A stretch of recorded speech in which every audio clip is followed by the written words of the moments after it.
Here's how to fix HVCI enabled in Valorant Windows 11.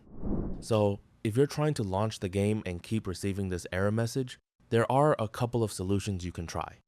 First, open the Start menu and click on Settings. From the left-hand side, select Privacy and Security, then click on Windows Security.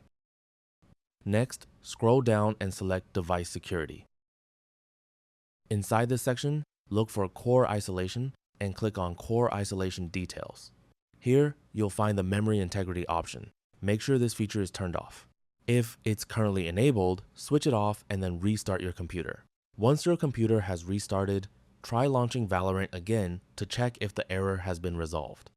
If you're still unable to play the game, the next thing you can try is enabling virtualization technology through your computer's BIOS settings.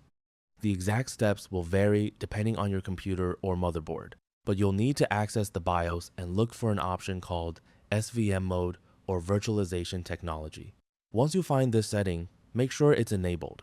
Save your changes and restart your computer. After Windows starts back up, try launching Valorant again, and the HVCI error should hopefully be resolved. And that's it.